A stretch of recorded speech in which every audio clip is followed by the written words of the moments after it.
Salam Bapak Ibu yang dikasihi Tuhan Yesus Kristus, puji Tuhan. Hari ini kita bisa beribadah bersama-sama kepada Tuhan. Mari kita satukan hati kita. Kita tinggalkan sejenak seluruh urusan kita. Kita mau memusatkan hati kita, memuji, menyembah Tuhan, bersyukur kepada Tuhan. Dimanapun Bapak Ibu Saudara berada, Tuhan juga hadir di tempat itu. Oleh karena anugerah, oleh karena darah Yesus Kristus, kita dengan penuh keberanian masuk dalam hadirat Tuhan. Karena darah Yesus sudah menyucikan kita. Mari kita memuji, menyembah Dia. Mari kita sebelumnya berdoa. Bapa yang sangat baik di dalam Tuhan Yesus Kristus, hari ini kami datang kepadamu bersyukur untuk anugerah keselamatan yang dikerjakan oleh Tuhan Yesus Kristus melalui pengorbanannya di atas kayu salib. Kami sungguh bersyukur. Apapun yang sedang kami alami saat ini, itu tidak bisa dibandingkan dengan kasih Tuhan yang luar biasa, yang sudah memberikan kemenangan, yang sudah memberikan pengampunan, pembebasan bagi setiap orang yang percaya kepada Tuhan Yesus Kristus. Kami sudah diperdamaikan kembali dengan Tuhan. Kami sudah dipulihkan. Kami sudah menjadi anak-anak tebusan Allah yang maha tinggi, Allah yang maha kuasa. Kami bersyukur ya Tuhan, dan kami sungguh bersyukur untuk seluruh yang Tuhan lakukan bagi kami. Kami percaya saat kami beribadah bersama-sama, hadirat-Mu melingkupi kami sekalian. Roh-Mu menjamah melaut setiap kami, memberi kekuatan bagi yang lemah, memberi kesembuhan bagi yang sedang sakit, memberi penghiburan bagi yang susah, membukakan pintu-pintu pertolongan bagi yang sedang membutuhkan pertolongan saat ini, memberi pengharapan yang baru bagi mereka yang saat ini sedang membutuhkan pengharapan. Terima kasih ya Tuhan. Ketika kami beribadah bersama-sama, Roh-Mu bekerja, memberi sukacita, damai sejahtera bagi setiap kami ya Tuhan. Dan biarlah lidah bibir kami akan memuji, memuliakan Tuhan, menyatakan betapa dahsyatnya Tuhan kami, betapa ajaibnya Tuhan kami, betapa luar biasanya Tuhan kami. Sebab tiada yang mustahil bagi Engkau. Engkau dapat melakukan jauh lebih banyak dari apa yang kami doakan dan pikirkan. Terima kasih Tuhan. Dimuliakan, ditinggikanlah Engkau melalui ibadah kami hari ini ya Tuhan. Sekali lagi kami nyatakan, bagimulah segala pujian, hormat, syukur dan kemuliaan di dalam nama Tuhan Yesus Kristus. Haleluya. Amin, amin, amin. Kita menyembah Tuhan. Kita nyanyikan pujian. Ku masuk ruang Maha Kudus dengan segenap hati, jiwa, roh kita. Kita menyembah Tuhan kita. Haleluya. Ku masuk ruang Maha Kudus oleh darah Anak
Haleluya, haleluya. Mari kita bersatu di dalam doa.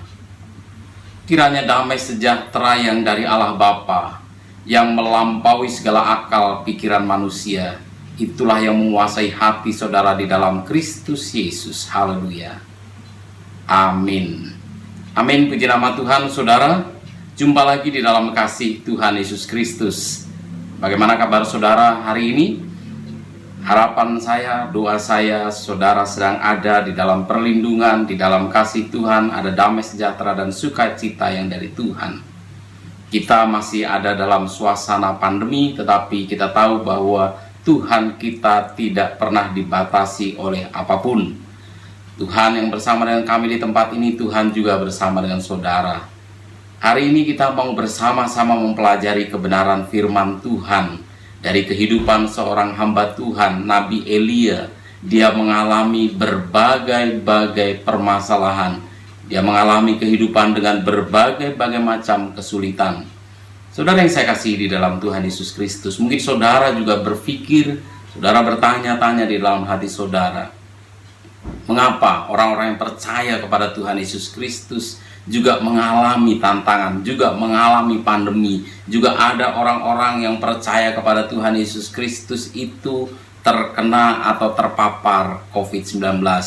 Atau mungkin saudara berpikir bahwa kehidupan orang-orang yang percaya kepada Tuhan Yesus tidak lebih baik dari keadaan orang-orang di luar, orang-orang yang percaya kepada Yesus. Saudara mulai bertanya, saudara mencari jawaban, dan saudara tidak kunjung mendapatkan jawaban atas tantangan kehidupan, tantangan dari pertanyaan, pergumulan saudara memikirkan tentang bagaimana cara Tuhan, bagaimana pertolongan Tuhan di dalam kehidupan orang yang percaya. Hari ini kita mau belajar dari kehidupan Elia yang juga mengalami masalah-masalah yang tidak mudah, tetapi Elia di dalam segala keberadaannya, dalam segala tantangannya, memang Elia bahkan sampai mengalami putus asa. Elia bahkan berpikir kematian jauh lebih baik daripada dia hidup di muka bumi. Dia sampai mengatakan kepada Tuhan, ambil saja nyawaku. Tetapi Elia kemudian mengandalkan Tuhan. Kemudian Elia sungguh-sungguh percaya kepada Tuhan. Kita mau belajar bersama-sama kebenaran firman Tuhan di dalam 1 Raja-Raja pasal yang ke-17 ayat yang pertama. Demikian firman Tuhan. Lalu berkatalah Elia orang Tisbe dari Tisbe Gilead kepada Ahab, demi Tuhan yang hidup, Allah Israel yang kulayani, sesungguhnya tidak akan ada embun atau hujan pada tahun-tahun ini kecuali kalau kukatakan. Saudara yang saya kasih di dalam Tuhan Yesus Kristus, Elia adalah seorang hamba Tuhan yang takut akan Tuhan, yang harus menyampaikan berita firman Tuhan, memperbaiki kelakuan masyarakat yang ada di tengah-tengah pelayanannya. Tetapi dia hidup di tengah-tengah bangsa yang dipimpin oleh seorang raja yang jahat di mata Tuhan. Firman Tuhan di dalam pasal 16 ayat 30 dikatakan, Ahab bin Omri melakukan apa yang jahat di mata Tuhan lebih daripada semua orang yang mendahuluinya. Sesudah itu Ahab membuat patung Asyera, dan Ahab melanjutkan bertindak demikian sehingga ia menimbulkan sakit hati Tuhan Allah Israel lebih dari semua raja-raja Israel yang mendahuluinya. Saudara bisa bayangkan, seorang hamba Tuhan yang menyampaikan kebenaran firman Tuhan hidup di tengah-tengah masyarakat yang dipimpin oleh seorang raja. Raja memerintah dengan kekuasaannya dan tidak mungkin ditentang oleh rakyatnya. Sementara arah kebijakan raja itu adalah menyembah Baal, bertindak jahat, menyakiti hati Tuhan. Saya yakin pada masa semacam itu, maka Elia sebagai hamba Tuhan pasti mengalami tantangan, pasti mengalami gejolak di dalam pemikirannya. Jiwanya bisa saja tertekan oleh keberadaan bangsa yang dia layani, yang tidak mengalami pertobatan karena dipimpin oleh seorang raja yang tidak takut akan Tuhan. Jadi Elia melayani di tengah-tengah bangsa yang tidak mengikuti arahan dan firman Tuhan. Oleh karena Ahab menentang kebenaran firman Tuhan, bertindak jahat kepada Tuhan, maka Tuhan mendatangkan hukuman atas bangsa Israel.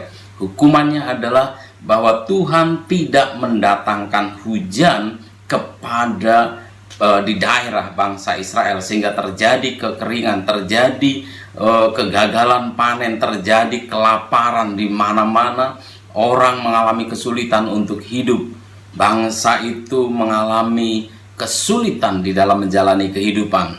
Sekali lagi, hamba Tuhan yang hidup di tengah-tengah masyarakat yang juga sedang mengalami kelaparan karena 3 tahun dan 6 bulan tidak datang hujan itu, Elia juga mengalami tantangan yang sama. Elia juga mengalami masa kelaparan, masa di mana tidak ada panen. Elia mengalami tantangan itu dan Tuhan memerintahkan kepada Elia untuk pergi ke sungai Kerib. Di sanalah Tuhan kemudian memerintahkan burung gagak untuk memberi roti. Di dalam pasal 17 ayat 4, engkau dapat minum dari sungai itu dan burung-burung gagak telah kuperintahkan untuk memberi makan engkau di sana. Saudara yang saya kasih di dalam Tuhan Yesus Kristus, kita bisa bayangkan bahwa burung gagak pemakan bangkai sebenarnya lebih suka kalau banyak mayat atau banyak bangkai yang bisa dia makan. Tetapi burung gagak yang nalurinya lebih menginginkan kematian orang atau binatang, tetapi dia justru dipakai oleh Tuhan untuk memberi makan kepada Elia. Elia mengalami masa-masa yang sulit. Tidak sampai di situ. Kesulitan Elia masih berlanjut ketika Elia kemudian diperintahkan untuk pergi ke Sarfat karena Tuhan mau memerintahkan supaya Tuhan mencukupi kebutuhan Elia dari seorang janda yang ada di Sarfat. Lalu Elia pergi ke Sarfat.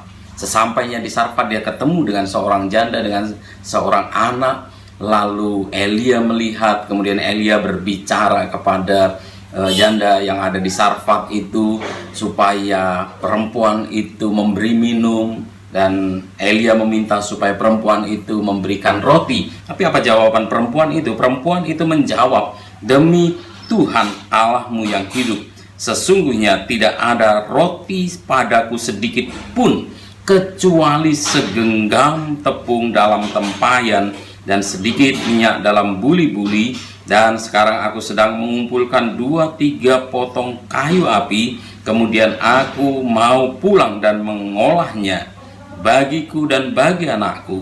Dan setelah kami memakannya, maka kami akan mati. Saudara yang saya kasih di dalam Tuhan Yesus Kristus, tidak hanya melihat situasi dirinya sendiri yang mengalami kesulitan untuk makan dan minum, ada kelaparan di tengah-tengah bangsa itu, tapi Elia dibawa kepada satu kenyataan bahwa masyarakat kecil juga mengalami masalah, bahkan hampir putus asa. Perempuan itu mengatakan bahwa kami hanya sedang mencari kayu bakar yang terakhir, setelah itu kami akan bawa ini pulang, kami akan masak dengan segenggam tepung dan minyak yang ada di buli-buli. Itulah bekal kami, itulah apa yang kami miliki yang terakhir kali. Setelah kami mengolahnya, kami makan, dan setelah kami memakannya, maka kami tidak punya lagi apa yang bisa kami makan, dan setelah itu kami akan mati. Saudara, bisa kita bayangkan bagaimana seorang hamba Tuhan mengalami begitu kesulitan, masalah di dalam kehidupannya ketika dia melihat seorang rakyat jelata yang juga mengalami kelaparan oleh karena dipimpin oleh seorang raja yang jahat di mata Tuhan. Bukan hanya sebuah bayangan yang dialami oleh Elia, tapi Elia terjun di tengah-tengah kehidupan masyarakat. Dia sampai kepada masyarakat yang sungguh-sungguh mengalami keputusasaan itu. Jadi saudara, Elia mengalami tantangan demi tantangan. Elia berada dalam situasi yang sulit ketika dia melayani, karena dia melayani di tengah-tengah bangsa yang sedang berdosa, dipimpin oleh seorang raja yang begitu jahat di mata Tuhan, dan Elia harus ada di tengah-tengah situasi seperti itu. Namun pun demikian, pertolongan demi pertolongan Tuhan dinyatakan. Ketika perempuan itu pulang, lalu dia membuat terlebih dahulu roti untuk Elia, lalu tepung yang ada itu tidak pernah habis. Minyak yang ada di budi-budi tak pernah habis sampai turun hujan, sampai ada panen lagi. Terselamatkanlah perempuan itu bersama dengan anaknya, oleh karena perempuan itu melakukan apa yang Tuhan mau supaya perempuan itu lakukan. Kadang-kadang kita merasa mungkin sedikit agak sulit melakukan firman Tuhan, tetapi ketahuilah bahwa kalau itu adalah perkataan Tuhan, meskipun sesuatu yang sepertinya sulit, kita harus berani menundukkan diri kita mempercayai perkataan Tuhan, kita mempercayai bahwa Tuhan berdaulat, kita setuju dengan keputusan-keputusan dan tindakan-tindakan dan perkataan-perkataan Tuhan, dan kita mentaati kebenaran firman Tuhan. Saudara yang saya kasih di dalam Tuhan Yesus Kristus, masalah Elia tidak berhenti sampai di sana. Selang beberapa waktu, anak dari janda yang ada di Sarfat itu meninggal. Kita bisa membayangkan dia adalah putra sematawayang, tetapi kemudian mati. Dan ketika situasi sedang terjadi, maka perempuan itu seperti memberikan tuduhan kepada Elia dengan perkataan demikian. Maka kata perempuan itu kepada Elia, apakah maksudmu datang kemari, ya abdi Allah? Singgahkah engkau kepadaku untuk mengingatkan kesalahanku dan untuk menyebabkan anakku mati? Saudara yang saya kasih di dalam Tuhan Yesus Kristus, belum lagi lama berselang masalah dihadapi demi masalah dihadapi, kini Elia seperti dilimpahi sebuah tanggung jawab, dilimpahi sebuah tuduhan bahwa dialah yang menyebabkan kematian dari anak perempuan yang ada di Sarfat. Saudara yang saya kasih di dalam Tuhan Yesus Kristus, firman Tuhan yang disampaikan oleh Tuhan melalui Elia telah mendatangkan bencana yang begitu besar, tetapi juga kemudian ada semacam bencana lain di tengah-tengah keluarga. Sepertinya kehidupan Elia tak berhenti dari masalah-masalah yang dihadapi, kesulitan-kesulitan yang terjadi. Saudara bisa bayangkan bagaimana ada satu keluarga yang kehilangan seorang, kemudian saudara dituduh sebagai penyebab dari kematian. Tidak mudah untuk menerima. Mungkin ada kekesalan, mungkin ada semacam pertanyaan besar dari Elia tentang dirinya dan tentang Tuhan. Namun pun demikian, Elia tetap percaya kepada Tuhan. Lalu Elia meminta anak itu, dan dia berdoa kepada Tuhan supaya Tuhan mengembalikan nyawa anak itu. Saudara yang saya kasihi di dalam Tuhan Yesus Kristus, satu hal yang luar biasa, mungkin kita sangat jarang mendengar orang berdoa supaya Tuhan mengembalikan nyawa seseorang kepada jenazah orang itu, sehingga orang itu bangkit. Tapi Elia di dalam keterpojokan, Elia di dalam permasalahan, Elia di dalam keadaan tertuduh sebagai penyebab kematian itu, dia berseru kepada Tuhan. Walaupun belum ada nabi-nabi sebelumnya yang pernah berseru seperti Elia, tapi Elia berseru kepada Tuhan. Elia bersungguh-sungguh, Elia bersungguh-sungguh, seolah-olah Elia lah yang mengalami duka cita itu. Bukan hanya simpati, tetapi sampai kepada empati, sampai kepada merasakan betapa sakitnya, betapa sulitnya hidup seperti seorang janda yang kemudian ditinggal mati oleh anaknya. Pertolongan Tuhan sekali lagi nyata.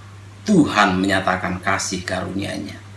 Tantangan-tantangan kehidupan Elia masih terus berlanjut ketika dia harus berhadapan dengan imam-imam dan nabi-nabi palsu, imam-imam Baal dan nabi palsu, 840 orang yang kemudian bertentangan dengan Elia. Lalu bahkan Elia akan dibunuh oleh Isabel, dan Elia lari atau pergi ke padang gurun 40 hari lamanya. Elia bahkan mengatakan sampai pada titik yang begitu sulit kehidupannya, Tuhan cabut saja nyawaku ini.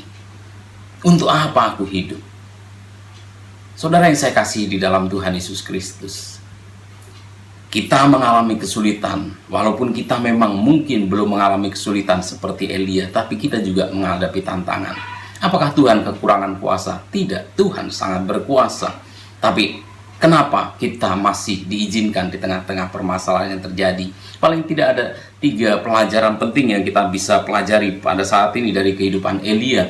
Ketika Elia mengalami kesulitan, dia mengandalkan Tuhan.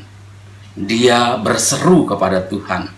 Kita juga mesti berseru kepada Tuhan. Kita percaya kepada Tuhan. Tuhan adalah Tuhan yang berfirman dan Tuhan sanggup melakukan firman-Nya. Ketika Tuhan mengatakan bahwa bersandarlah kepada Dia, maka kita bisa bersandar kepada Dia dan Dia sungguh-sungguh dapat disandari.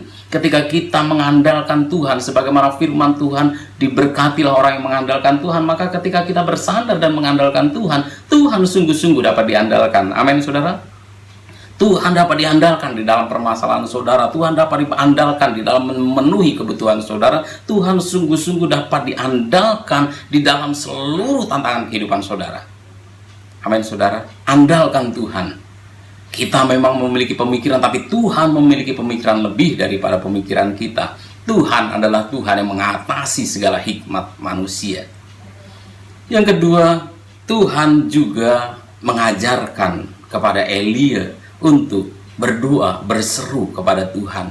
Ketika Elia mengandalkan Tuhan, maka Elia berseru kepada Tuhan.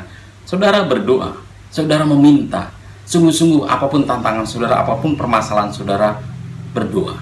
Dan yang ketiga, kita tahu bahwa perempuan dan Elia sama-sama melakukan firman Tuhan. Ada masanya melakukan firman Tuhan, perkataan Tuhan itu gampang, tetapi ada kalanya begitu sulit. Sebuah pilihan yang tidak mudah untuk kita lakukan, tapi kita mesti melakukannya. Saudara yang saya kasih di dalam Tuhan Yesus Kristus, lakukanlah kebenaran firman Tuhan. Kasihilah Tuhan Allahmu dengan segenap hatimu, dengan segenap akal budimu, dengan segenap kekuatanmu, dengan segenap jiwamu. Kasihilah sesamamu manusia seperti dirimu sendiri. Tidak selalu mudah, tetapi Tuhan menghendakinya. Kita melakukan bukan karena mudah untuk dilakukan, tapi karena kita mentaati perkataan Tuhan. Amin, saudara. Kita melakukan bukan karena kita suka melakukannya. Kadang-kadang kita memang suka melakukannya, tapi ada kalanya kita tidak suka melakukannya, tapi kita tetap harus melakukannya karena Tuhan yang mengatakannya. Amin, saudara. Katakan, karena Tuhan yang mengatakannya. Dengan sungguh-sungguh aku melakukan karena Tuhan yang mengatakannya. Saudara, kita melakukan oleh karena Tuhan yang berbicara. Kita melakukan karena Tuhan yang menyatakannya. Kita berbicara karena Tuhan yang bertanggung jawab. Karena Tuhan yang memberi perintah. Tuhan yang bertanggung jawab atas semuanya. Ketika saudara berdoa, ketika saudara mengandalkan Tuhan, ketika saudara mau menundukkan diri di bawah tangan Tuhan dan mau mentaati kebenaran firman Tuhan, Tuhan menyediakan pertolongan bagi saudara. Amin, saudara. Kalau harus membangkitkan orang dari antara orang mati, Tuhan melakukannya. Tuhan telah membuktikannya. Di dalam kehidupan Elia, Tuhan membangkitkan pemuda, anak-anak dari perempuan yang ada di Sarfat. Kalau Tuhan harus mengutus malaikat, Tuhan akan mengutus malaikat. Tuhan sungguh-sungguh dapat diandalkan. Itu sebabnya berseru dan percaya, lalu saudara harus bersungguh-sungguh berani melakukan kebenaran firman Tuhan. Hari ini ketika saudara mendengarkan firman Tuhan, mulailah berpikir, apa yang harus saya lakukan sebagai tindakan saya bahwa saya mengasihi Tuhan.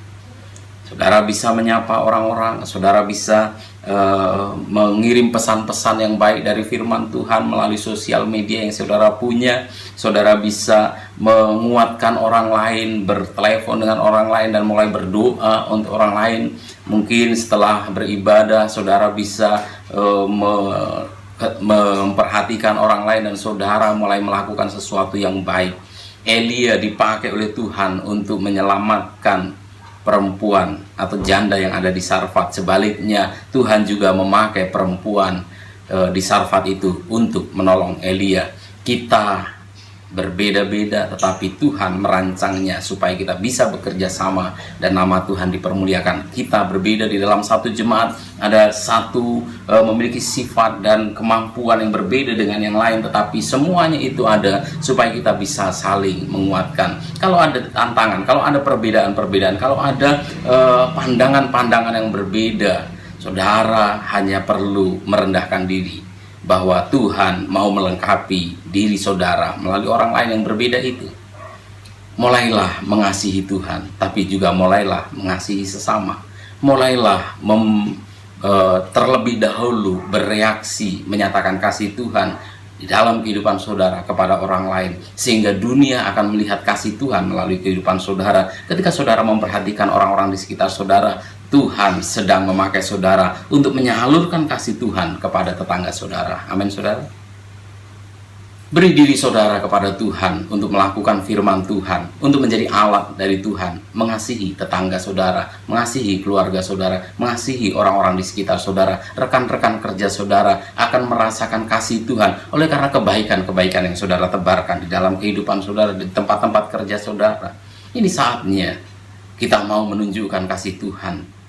Ini saatnya kita mau mendukung orang lain. Mungkin kita bahkan harus mendoakan orang-orang tertentu. Mungkin di hadapan orang itu kita harus berdoa kepada Tuhan untuk pergumulan orang-orang yang sedang mengalami tantangan. Saudara mungkin harus melakukan itu. Dan ingatlah, kalau saudara bersungguh-sungguh mengandalkan Tuhan, berseru kepada Tuhan, berdoa kepada Tuhan, melakukan firman Tuhan, maka ketahuilah bahwa Tuhan ada di pihak kita dan tidak ada yang dapat menggagalkan rencana Tuhan di dalam kehidupan kita. Terpujilah nama Tuhan. Kita bersatu di dalam doa. Bapa kami yang baik, yang ada di dalam kerajaan surga, hamba-Mu berdoa pada saat ini. Setiap kami yang mendengarkan firman Tuhan, kami sungguh-sungguh tidak mudah menghadapi masa-masa di mana kami ada di muka bumi pada saat ini. Tetapi yang kami tahu bahwa kami masih tetap dapat mengandalkan Tuhan. Kami masih tetap dapat untuk berseru kepada Tuhan. Kami masih tetap dapat mempercayai bahwa Tuhan akan mendatangkan pertolongan bagi kami. Sidang jemaat yang mengalami kekurangan secara ekonomi, berkati di dalam nama Tuhan Yesus. Mereka yang sedang mengalami sakit penyakit, Tuhan sembuhkan oleh kuasa nama Tuhan Yesus Kristus. Mereka sedang menghadapi tantangan-tantangan sosial, Tuhan berkati di dalam nama Tuhan Yesus. Mungkin mereka sedang direndahkan, Tuhan akan menguatkan dan akan meneguhkan bahwa mereka adalah orang-orang yang berharga di mata Tuhan. Kami mempercayakan kehidupan kami ke dalam tangan Tuhan. Tidak mudah melakukan firman Tuhan, tapi Roh Kudus akan tolong kami untuk melakukan firman Tuhan. Terima kasih Bapa yang baik. Kami terima kebenaran firman Tuhan di dalam nama Tuhan Yesus Kristus. Haleluya. Amin. Puji bagi nama Tuhan Yesus Kristus yang sudah memberkati kita dengan kebenaran firman-Nya. Saatnya kita memberi persembahan kita bagi Tuhan. Mari kita berdoa. Bapa di surga, terima kasih untuk pemeliharaan-Mu, pertolongan-Mu, berkat-Mu yang tidak berkesudahan dalam hidup kami. Saat ini kami mau memberi persembahan kami dengan sukacita dan rela hati. Kami percaya Tuhan akan memberkati kami semuanya. Tuhan juga pakai persembahan kami guna menolong pekerjaan Tuhan di muka bumi ini. Di dalam nama Tuhan Yesus Kristus. Haleluya. Amin. Kita berikan persembahan kita dan kita menyanyikan pujian tiada berkesudahan kasih setia-Mu Tuhan.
Saudara yang saya kasih di dalam Tuhan Yesus Kristus, mari kita bersatu di dalam doa menyerahkan ibadah kita kepada Tuhan. Kita akan bersatu di dalam doa dengan doa yang diajarkan oleh Tuhan Yesus Kristus, doa Bapa kami. Bapa kami yang di surga, dikuduskanlah namamu, datanglah kerajaanmu, jadilah kehendak-Mu di bumi seperti di surga. Berikanlah kami pada hari ini makanan kami yang secukupnya, dan ampunilah kami akan kesalahan kami, seperti kami juga mengampuni orang yang bersalah kepada kami. Dan janganlah membawa kami ke dalam pencobaan, tetapi lepaskanlah kami daripada yang jahat. Karena Engkaulah yang mempunyai kerajaan dan kuasa dan kemuliaan sampai selama-lamanya. Saudara, terimalah berkat Tuhan. Tuhan memberkati engkau dan melindungi engkau.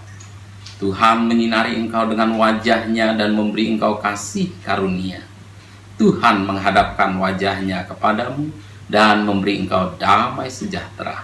Anugerah dari Allah Bapa, keselamatan di dalam Tuhan Yesus Kristus, serta persekutuan di dalam Roh Kudus menyertai saudara sekalian dari saat ini sampai Maranatha Tuhan datang kali yang kedua. Haleluya, haleluya. Amin. Amin, puji nama Tuhan. Saudara yang saya kasih di dalam Tuhan Yesus Kristus, tetap percaya dan mengandalkan Tuhan, tetap berseru kepada Tuhan, dan lihatlah bagaimana Tuhan sedang menolong saudara dan akan menjadikan saudara berkat bagi orang-orang di sekitar saudara. Tuhan Yesus memberkati saudara sekalian. Salam.